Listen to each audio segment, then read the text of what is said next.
여호와께서 다윗에게 나단을 보내셨습니다. 그가 다윗에게 가서 말했습니다. 한 성에 두 사람이 살고 있었는데 한 사람은 부자였고 다른 사람은 가난했습니다. 부자에게는 양과 소가 아주 많았지만 가난한 사람은 자기가 사다가 키운 작은 암양 새끼 한 마리밖에 없었습니다. 그 양은 그의 자식들과 함께 자라며 그가 먹는 것을 같이 먹었고 그 잔에서 같이 마셨으며 그 품에서 잤습니다. 그 양은 그에게 마치 딸과 같았습니다. 하루는 부자에게 손님이 왔습니다. 하지만 그는 자기에게 온 손님을 대접할 때 자기 소나 양을 잡지 않고 가난한 사람의 그 새끼 양을 잡아 자기에게 온 손님을 대접했습니다. 그 말을 듣고 다윗은 불같이 화를 내며 나단에게 말했습니다. 여호와께서 살아계심을 두고 맹세하는데 이런 일을 한 그 사람은 죽어야 마땅할 것이다. 인정머리도 없이 그런 천하의 나쁜 짓을 했으니 그 새끼 양을 4배로 갚아 주어야 한다. 그러자 나단이 다윗에게 말했습니다. 왕이 바로 그 사람입니다. 이스라엘의 하나님 여호와께서 말씀하십니다. 내가 내게 기름 부어 이스라엘을 다스릴 왕으로 세웠고 너를 사울의 손에서 구해 주었다.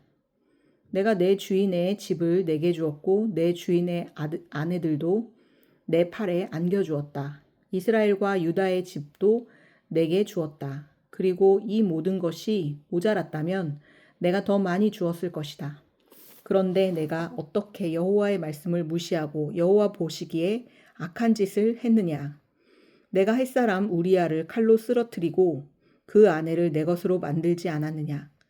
너는 그를 암몬 사람의 칼에 맞아서 죽게 했다. 그러니 그 칼이 내 집에서 결코 떠나지 않을 것이다. 이는 내가 나를 업신여기고 햇사람 우리야의 아내를 내 것으로 만들었기 때문이다. 여호와께서 말씀하십니다. 내가 내 집에서 너를 대적하는 악을 일으키겠다.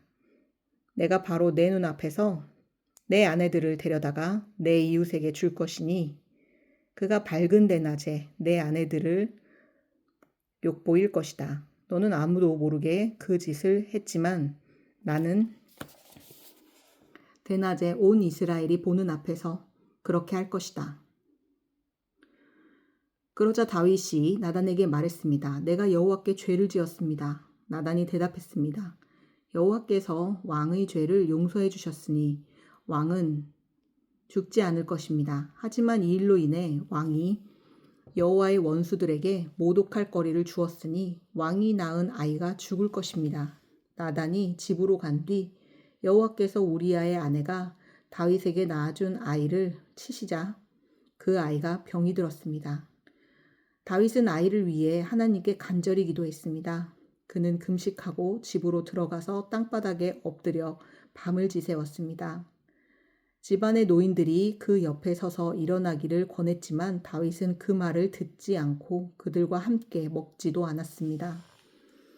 7일째 되는 날 아이가 죽었습니다. 다윗의 종들은 아이가 죽었다는 말을 다윗에게 전하기가 두려웠습니다. 아이가 살아있을 때도 다윗 왕이 우리 말을 듣지 않았는데 아이가 죽은 것을 우리가 어떻게 말할 수 있겠는가? 그 소식을 들으면 왕께서 얼마나 상심하겠는가 하고 생각했기 때문입니다. 다윗은 자기 종들이 수군거리자 아이가 죽었음을 눈치채고 물었습니다. 아이가 죽었느냐? 그들이 대답했습니다. 그렇습니다. 죽었습니다. 그러자 다윗은 일어나 몸을 씻고 기름을 바르고 옷을 갈아입은 후 여호와의 집으로 들어가 경배를 드렸습니다. 그리고 자기 집으로 돌아와 음식을 가져오라고 해서는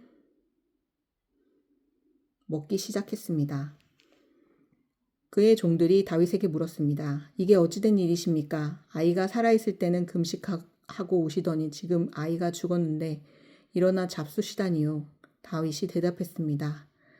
아이가 아직 살아있을 때 내가 금식하고 온 것은 혹시 여호와께서 내게 은혜를 베푸셔서 아이를 살려주실지도 모른다는 생각 때문이었다. 하지만 이제 그 아이가 죽었으니 왜 금식하겠느냐? 내가 그 아이를 되돌릴 수 있겠느냐? 나는 그 아이에게로 갈 테지만 그 아이는 내게 돌아오지 못한다. 그러고 나서 다윗은 자기 아내 밧세바를 위로하고 들어가서 그와 동침했습니다. 그리하여 밧세바는 아들을 낳았고 다윗은 아이의 이름을 솔로몬이라고 지었습니다. 여호와께서는 그 아이를 사랑하셨습니다. 여호와께서 그 아이를 사랑하셨기에 나단 예언자를 통해 그 아이의 이름을 여디디야라고 지어 주셨습니다. 한편 요압은 암몬 자손의 랍바와 싸워 그 왕의 도성을 빼앗았습니다. 그러고 나서 요압은 다윗에게 심부름꾼을 보내 말했습니다. 제가 랍바와 싸워 도성으로 들어가는 급수 지역을 빼앗았습니다. 그러니 왕께서는 이제 남은 군사들을 모아 성을 에워싸 함락시키십시오. 제가 이 성을 함락시키면 이 성에 제 이름이 붙을까 두렵습니다. 그러자 다윗은 모든 군대를 소집해 랍바로 가서 그 성을 공격해 함락시켰습니다.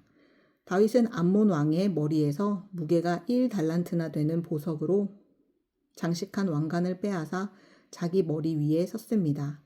다윗은 그 성에서 엄청나게 많은 전리품을 가져왔고 그곳에 있던 사람들을 데려다가 톱질과 곡괭이질과 도끼질과 벽돌 굽는 일을 시켰습니다. 다윗 왕은 암몬 자손의 모든 성들에 대해 이와 똑같이 한 후 그의 모든 군대를 거느리고 예루살렘으로 돌아갔습니다. 아멘.